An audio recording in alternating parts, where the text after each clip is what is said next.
Okay, let's talk about it. The truth about Jaylen Brown and Jayson Tatum. Now, I know for a fact a lot of people may believe that I wanted to do this and I want to talk about it, especially because I had a nasty response or reaction to Jaylen Brown winning Finals MVP at the end of the finals, which, as a sidebar, I don't believe he should have won. I thought Jayson Tatum was supposed to, but I'll get into that later on. However, I do believe one of the most interesting concepts in the NBA community is that everything you may have said about a player, even if it's still true, you still have to turn around and recant them just because a team may have won, and all of a sudden the things that you may have said are now invalid because they end up winning, when that's just not the case at all. I'm basically referring to what winning bias is, right? Where you have a player or a team that now, because they won, things that you said about them or your whole entire perception of them has to change, even though everything you said about these players or this team is still factually correct. And Jayson Tatum and Jaylen Brown, in particular, Jayson Tatum, is a great example of how and why I just don't utilize individual awards, finals MVPs, championships to determine how good a player is, rather than how good were they. This idea that now because Jayson Tatum and Jaylen Brown won a championship, that, everything we said about him was wrong and you shouldn't. The truth of the matter is, like, bro, every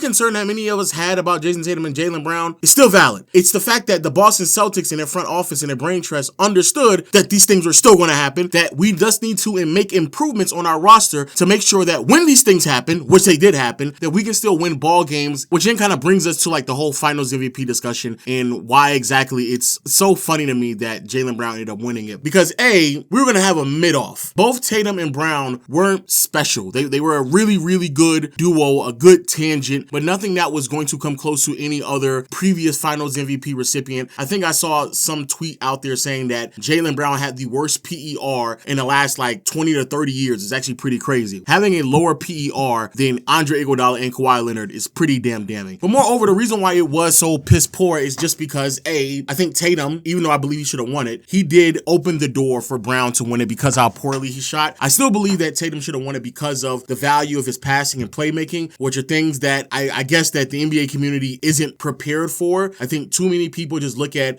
you scored 21 and you scored 22, so then the scoring between the two was really, really close. And it's like, no, that's not the case at all. Just go back and look at how Jaylen Brown was scoring. A lot of it was in transition. A lot of it is catch and shoot because he was the weakest three-point shooter on the floor. So the Mavericks just left him open. And I want to be clear, that's not a big deal. It's not his fault that they were leaving open. Actually, it kind of is his fault. But it's not that big of a deal that he made shots they didn't need him to make. This idea that we believe that the value of his scoring is the same as Jayson Tatum, where Jayson Tatum's scoring is not only needs to be at a certain level production-wise, but also needs to be respected enough for the Dallas Mavericks to bend and manipulate their defense to make sure that he can still get those shots off while also creating advantages for everyone else. Jaylen Brown knocking down those shots are important. However, what I believe is more important, at least in my opinion, is having someone on the team that can gain the attention of the defense to make sure that you are left wide open, because they are trying to leverage their defense to stop one player and willing to leave another player wide open in the same process because they believe that they're best suited with you attempting a wide open shot in contrast to you getting off a look at the mid-range or attacking the basket, etc., etc. There's a conversation that needs to be had about which one is more valuable out of the two. And then on the other side of the floor, because I think a lot of people give a lot of credit to Jaylen Brown, I think he deserves all the credit in the world defensively because he had the initial assignment to defend Luka Doncic, and I think out of everybody in the postseason, he looked the best against Luka. You can certainly argue Luka wasn't 100%, he was fatigued, whatever you want to say. I still believe even if Luka was 100%, that someone like Jaylen Brown would have been one of the better options to put on Luka Doncic regardless. I also believe, and this is where again we go into the value of being an off-ball defender, that allowing Jayson Tatum to defend Derek Lively, Daniel Gafford, being able to completely remove the switching that normally happens that creates an advantage for Dallas, not only slowed down Luka because again the switch occurred, and instead of having someone like Al Horford or Porzingis constantly being switched on Luka, now you're going from Jaylen Brown to Jayson Tatum. Moreover, this also slowed down the entire offense because again, when Luka goes off and he gets crazy, it's not just because he's scoring, but it's also because he's a threat for his passing. That's a pretty complex conversation to be had. And again, if you want to argue that Jaylen Brown's value as the initial defender is still more, there still needs to be some sophisticated conversations that I know a lot of people are not willing to have. But regardless, like I said before, it was a mid-off. This is literally some of the worst performances we've seen from a 1-2 punch in the finals in quite some time. And I just find it very cringeworthy that people are trying to say otherwise just because they won a championship. The truth of the matter is that the team was so good that Jayson Jason Tatum and Jaylen Brown could still perform poorly in certain aspects of the game, and they could still win because of the additions of a Porzingis, of a Jrue Holiday, the improvements of Derek White, just the roster improve in totality. Joe Mazzulla also becoming an improved coach as well. Like, that's the reason why they ended up winning. Not because, oh, Tatum did all the right things. No, he didn't. Tatum actually played worse this postseason run than he did last season. The reason why y'all don't really know about this is because y'all didn't give a damn about what the Celtics are doing in the first 3 rounds anyway. So the fact that Tatum can finish a postseason run averaging 25 points, 10 rebounds, 6 assists, everybody gonna sit here like, oh, no, you're saying that's bad? Never said it was bad, but shooting 43% from the field and 28% from behind the arc, 86% from the free throw line, that's worse than anything he's done in years prior. Last year, he scored more points, grabbed more rebounds, assists were relatively the same, so were the turnovers, but shot better from the field, shot better from behind the arc and from the free throw line, and was still a great defender and was still passing and playmaking, manipulating, etc., etc. The difference is that when he had those stinkers, he didn't have a Porzingis or he didn't have a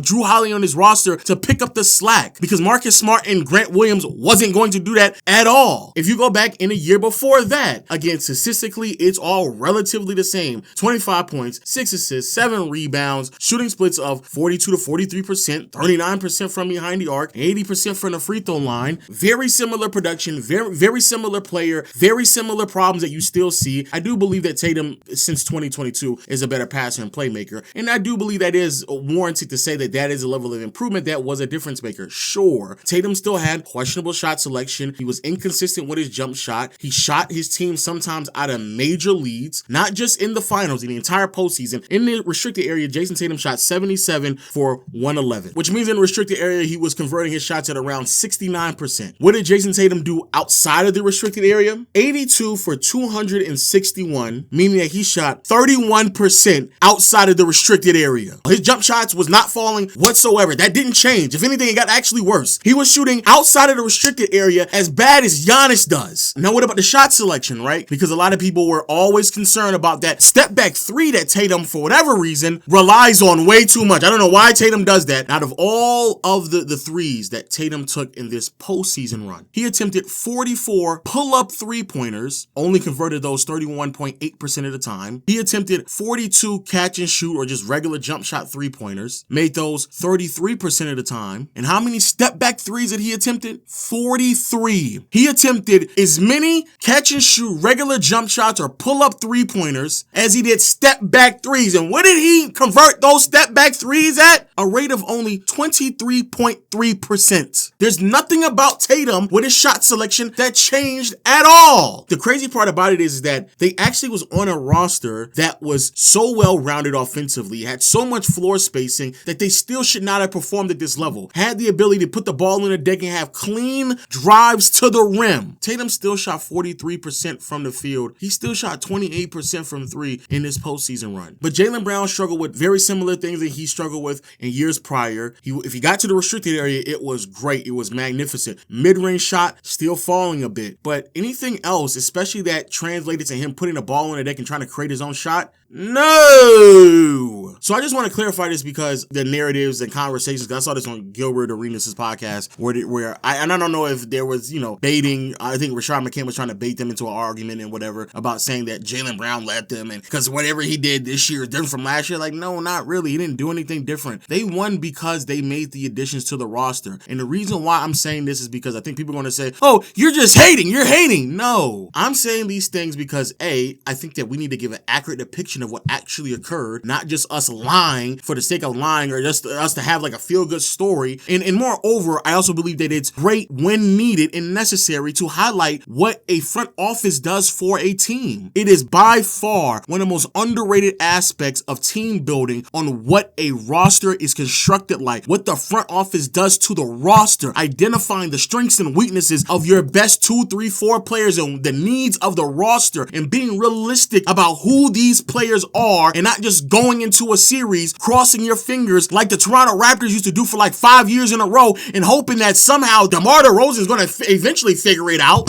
Don't become that franchise. Understand that DeRozan, no matter if it's LeBron, Giannis, Curry, Durant, he ain't gonna be good enough to win, period. So that's why you make the change to go get Kawhi Leonard. Don't be dense. So this idea that people are gonna go around now and try to take back all the things they said, no, bro, no. Jason Tatum just went through a run where, putting into context the team he played for, the teams that he matched up with, especially in the finals, and the type of shot profile that he had, Jason Tatum was, objectively speaking, one of the worst volume scorers we've seen in the last 25 years. And guess what? He was effectively in that same conversation last year. He was certainly in that exact same conversation against the Golden State Warriors in 2022 in the finals. Like, Jason Tatum, where he was and what he did in the finals against the Warriors in 2022, especially from a scoring perspective, is the exact same player this year. Another conversation I constantly have for a lot of people is this idea of, like, why do winning matter and championships and all this? And the truth of the matter is, I'm not saying they don't matter, because you basically strive to do those things. But in the process of doing those things, if you underperform and your team still has the ability to win, what is that? Does that automatically mean you're better than someone else who doesn't have the privilege to be on a team like that, where they can be underwhelming and their team can still win? And unfortunately for us, throughout NBA history, there's not too many examples of that. There's not too many examples, if any, where a player, the best player in particular, can underperform pretty routinely and his team still get to the finals and win a championship, and just so happen that somebody else wins finals MVP. Ironically enough, the last player that I can immediately identify to this is who Larry Bird was in 1981 when Cedric Maxwell won finals MVP, where he can go out there and give you, like, I think like 8 or 12 points and still win. That right there is the closest thing to it. They decided to burn a lot of those tapes, so I can't watch what happened. But these are the conversations that I've consistently had with people over and over and over again. I can now see clearly that it don't matter. Y'all don't care about the facts. Y'all are going to sit here and say, if someone performs poorly and they win, you're going to sit here and say, oh, he found a way to win, and that's what it's all about. But if the same player would have ended up losing, because that's effectively what Jason Tatum was doing literally leading up until this year, if he ended up losing, and matter of fact, going into the finals where his team looks like they're unstoppable, y'all still didn't believe that they were going to win. You still was downplaying Tatum. You still didn't think of him. So I know what many of you all already thought about Tatum and the Boston Celtics before we got to the finals, because there was an abnormal amount of people believing that they were going to lose anyway. So I know how you all talked about it. But now all of a sudden, because they win, oh, Tatum, he just saw Brown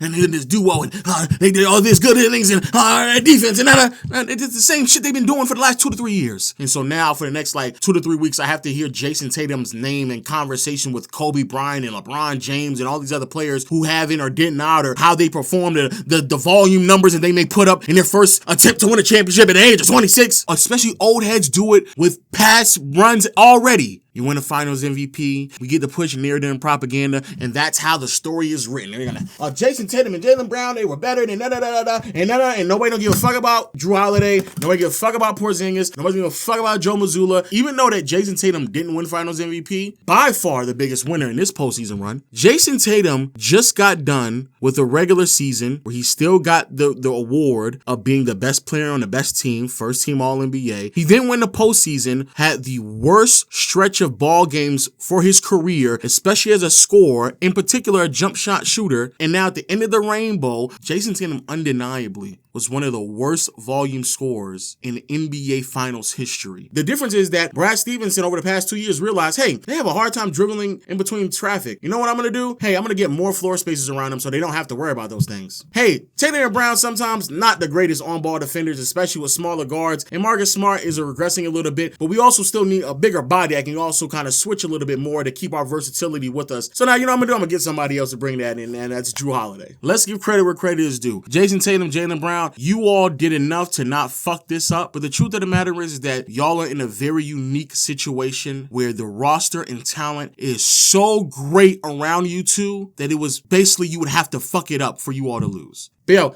let me know your thoughts in the comment section below. I know I'm gonna get a lot of hate for this video, but hey man, it is what it is. And also hit the subscribe button, notification bell, and until next time, I'll see you all later. Peace.